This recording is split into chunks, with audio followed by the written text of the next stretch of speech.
Gaza पर कब्जा करने का अमेरिकी सदर का प्लान अब पूरी तरह से खारिज हो गया है।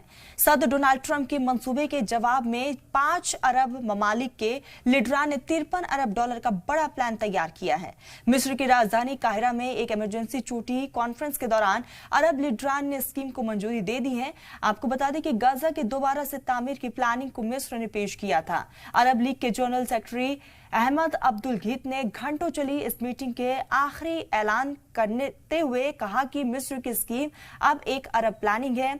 अमेरिकी सदर डोनाल्ड ट्रंप के गाजा प्लान का जिक्र किए बिना उन्होंने इस बात पर जोर दिया कि अरब का रुख किसी भी नकले मकामी को मंजूर करना है, चाहे वो अपनी मर्जी से हो या फिर मजबूरी में।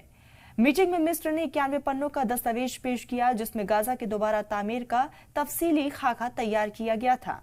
इसमें हरे भरे इलाकों और शानदार सरकारी इमारतों की तस्वीरें शामिल थी, जिसे मिडल ईस्ट टूरिस्ट प्लेस के तौर पर पेश की गई हैं। अमेरिकी प्लानिंग का मुकाबला किया जा सके, लेकिन गाजा के मुस्तकबिल को लेकर जो सबसे अहम सवाल खड़ा होता है कि क्या ये इलाके को कौन चलाएगा और दोबारा तामीर के लिए जरूरी अरबों डॉलर कौन से मुल्क मुहैया कराएंगे। इस पर मिस्र के सदर अब्दुल फतेह अल सीसी ने कहा कि मिस्र ने गाजा के इख्तिदार की जिम्मेदारी संभालने के लिए आजाद पेशेवर और फिलिस्तीनी टेक्नोक्रेट की एक इंतजामिया कमेटी बनाने पर फिलिस्तीनियों के साथ मिलकर काम किया है। उन्होंने कहा कि कमेटी फिलिस्तीनी अथॉरिटी की वापसी की तैयारी के लिए गैर मुस्तक़बिल वक्त के लिए इंसानी मदद की निगरानी और पट्टी के मामलों के इंतजाम के लिए जिम्मेदार होगी।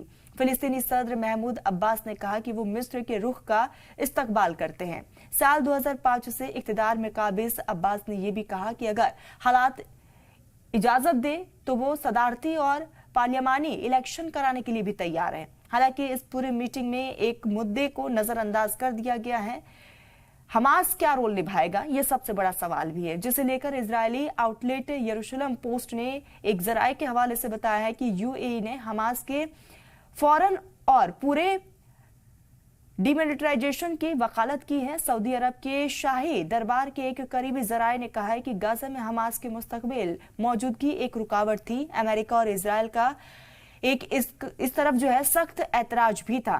कहा जाता है कि हमास ने मंजूर किया है कि वो गाजा को चौंकाने में कोई भी रोल नहीं निभाएगा, लेकिन उसने ये वाजह कर दिया है कि डिमिलिटराइजेशन एक रेड लाइन है। हमास के सीनियर अफसर समी अबू जुहरी ने मंगल को इजरायल और अमेरिका के ग्रुप से हथियार छोड़ने की अपील को खारिज कर दिया है।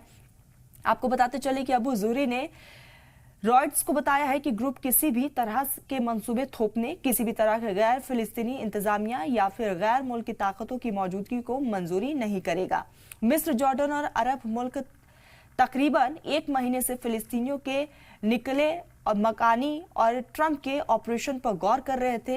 इस मंसूबे के लिए जरूरी बड़ी रकम जुटाने के लिए अगले महीने में एक इंटरनेशनल इजलास का इनेकाद भी किया जाएगा। गाजा के दोबारा से तामीर के लिए ये नई अरब स्कीम 3 फेज में सामने आई है, जिसमें तकरीबन 6 महीने की शुरुआती मियाद शामिल है, जिसे शुरुआती रिकवरी फेज कहा जाता है, जिसमें भारी तादाद में मलबे के साथ साथ बिना इस्तेमाल के पड़े एक्सप्लोजिव को साफ करना शुरू करना शामिल है। इसके बाद के 2 फेजेस कई बरसों तक चलेंगे।